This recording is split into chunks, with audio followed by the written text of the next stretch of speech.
And ఇప్పుడున్న జనరేషన్లో మనం చాలామంది సూసైడ్ చేసుకోవడం చూస్తున్నాం సార్. మొన్న ఇంటర్ రిజల్ట్స్ వచ్చినప్పుడు కూడా చాలామంది సూసైడ్ అనేది చేసుకున్నారు. మనం కానీ ఈ జనరేషన్లో పేరెంట్స్ కూడా చాలా కంఫర్ట్స్ అనేది ఇస్తున్నారు సార్. బట్ ఎందుకు సూసైడ్స్ అవుతున్నాయి? రిలేషన్షిప్స్ ఎలా డిఫరెన్సెస్ వస్తాయి సార్? సూసైడ్ ఎందుకు చేసుకుంటారు? సూసైడ్ చేసుకోవడానికి వెళ్ళి లాస్ట్ మినిట్లో వెనక్కి తిరిగి అద్భుతమైనటువంటి సామ్రాజ్యాన్ని సృష్టించినటువంటి వాళ్ళు.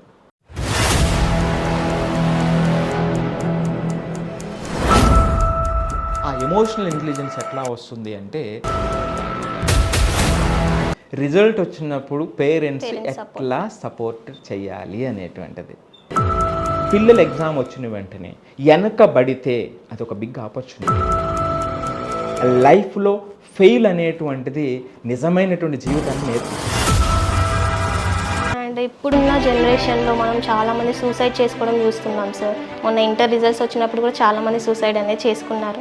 మనం కానీ ఈ జనరేషన్లో పేరెంట్స్ కూడా చాలా కంఫర్ట్స్ అనేది ఇస్తున్నారు సార్. బట్ ఎందుకు సూసైడ్స్ అవుతున్నాయి? రిలేషన్షిప్స్ ఎలా డిఫరెన్సెస్ వస్తాయి సార్? ఇందాక చెప్పాను మార్కులు అనేటువంటి 25% అని. సూసైడ్ ఎందుకు చేసుకుంటారు? సూసైడ్ చేసుకోవడానికి వెళ్ళి లాస్ట్ మినిట్లో వెనక్కి తిరిగి అద్భుతమైనటువంటి సామ్రాజ్యాన్ని సృష్టించినటువంటి వాళ్ళు, అద్భుతమైనటువంటి ప్రయాణాలను జీవితంలో పొందినటువంటి వాళ్ళు చాలామంది ఉన్నారు. సో అది ఒక మానసికంగా వచ్చేటువంటి ఒక లోపం. అది రకరకాల రీజన్స్ వల్ల అవుతుంది.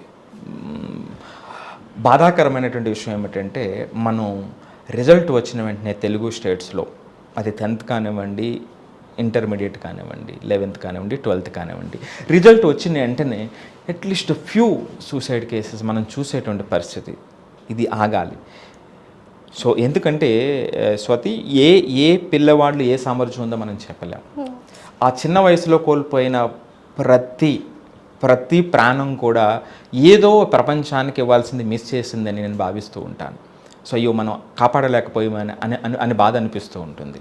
సో ఇది ఎందుకు వస్తుంది అన్నప్పుడు ఒక స్పష్టమైన కారణం ఏమిటి అంటే చదువు విషయంలో మానసికంగా మొట్టమొదటగా నేను చెప్పేటువంటిది ఏమిటంటే ఎమోషనల్ ఇంటెలిజెన్స్ ఇస్తుంది. మొట్టమొదటగా చదువు అనేటువంటిది ఎమోషనల్ ఇంటెలిజెన్స్ ఇవ్వాలి. ఆ ఎమోషనల్ ఇంటెలిజెన్స్ ఎట్లా వస్తుంది అంటే క్లాస్ రూమ్లో లెర్నింగ్, పర్టికులర్లీ సోషల్ స్టడీస్ కానివ్వండి, తెలుగు చాప్టర్స్ కానివ్వండి, లేదా పీర్ గ్రూప్తో ఇంటరాక్షన్స్ కానివ్వండి, అప్ అండ్ డౌన్స్ ఉంటాయి. అందరూ మనకు నచ్చినట్టు ఉండరు కదమ్మా స్వాతి. బయట ఉన్నటువంటి ప్రపంచాన్ని అర్థం చేసుకోవటం కానీ, సో ఇంటరాక్షన్స్తో కానివ్వండి, ఇది ఆ ఎమోషనల్ యొక్క బ్యాలెన్స్ని ఇస్తుంది. ఆ ఎమోషనల్ ఇంటెలిజెన్స్ అంటాం దాన్ని. ఇది మొట్టమొదటి పాయింట్ యాక్చువల్గా. సో రెండవది ఫిజికల్ ఇంటెలిజెన్స్. సో అంటే ఫిజికల్ ఇంటెలిజెన్స్ అంటే ఆ పిల్లలు వాళ్ళ యొక్క డైలీని నేను ఇందాక చెప్పినట్టు డిసిప్లిన్డ్గా ఫిజికల్ యాక్టివిటీ వైపు మరల్చడం, అంటే ఆటలు ఆడుకోవడం. ఆ వయసులో ఏదో బయటకు వెళ్ళి రన్నింగ్లు అది చేయవలసినట్టు అవసరం లేదు. సో కొంత టైము వాళ్ళు ఆడుకోవటం కానీ, పిల్లలతో ఆడుకోవటం, వాళ్ళు ఆడుకోవడం, ఏదో ఒక గేమ్ మీద ఒక యాక్టివిటీ, ఒక ఫిజికల్ యాక్టివిటీ అనేటువంటిది చాలా చాలా ఇంపార్టెంట్. ఆ తర్వాత అకాడమిక్ యాక్టివిటీ వస్తుంది.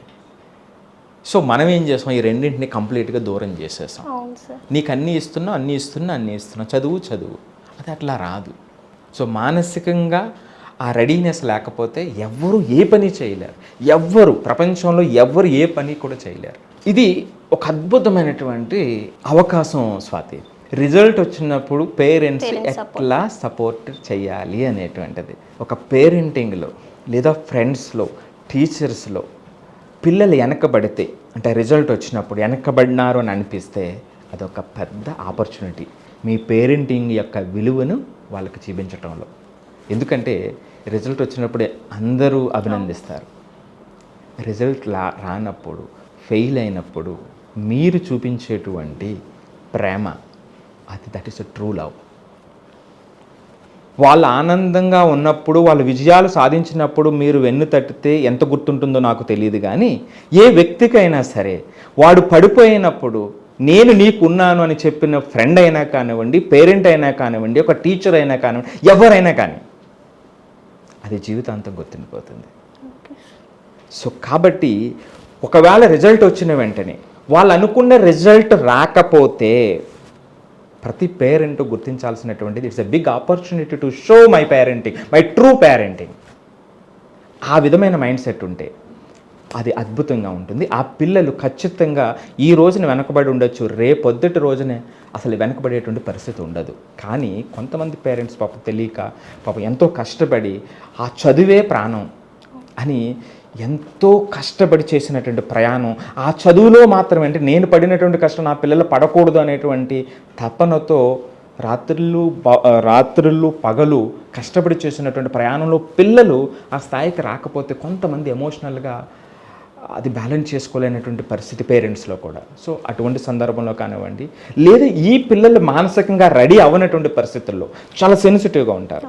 సో అటువంటి సందర్భంలో కానీ ఇలాంటి దారుణమైనటువంటి వార్తలు వినేటువంటి అవకాశం ఉంటుంది. కానీ నేను మరొకసారి చెప్తున్నా, పిల్లలు ఎగ్జామ్ వచ్చిన వెంటనే వెనకబడితే అది ఒక బిగ్ ఆపర్చునిటీ. సో అక్కడ మనం కొంచెం మానసికంగా ప్రశాంతంగా పేరెంట్స్ కానీ టీచర్స్ కానీ ఉండి సపోర్ట్ చేయగలిగితే వాళ్ళు అద్భుతాలు సృష్టిస్తారండి. ఎందుకంటే లైఫ్లో ఫెయిల్ అనేటువంటిది నిజమైనటువంటి జీవితాన్ని నేర్పిస్తుంది. సో అది ఎప్పుడు వస్తుంది అంటే చుట్టుపక్కల ఉన్నటువంటి ప్రతి ఒక్కరు కూడా నువ్వు ఫెయిల్ అయ్యావు, నువ్వు ఈ మాత్రం రాదా అన్నప్పుడు మరింత కృషించుకుపోతారు. ఎప్పుడైతే సపోర్ట్ ఇచ్చారో వాళ్ళు ఖచ్చితంగా నిలదొక్కుంటారు. సో కాబట్టి ఆ రిజల్ట్ వచ్చినప్పుడు ఆ విధమైన మైండ్ సెట్తో ఉంటే ఖచ్చితంగా ఆ ఇంట్లో కానివ్వండి, ఆ స్కూల్లో కానివ్వండి అద్భుతాలు జరుగుతాయి ఫ్యూచర్లో.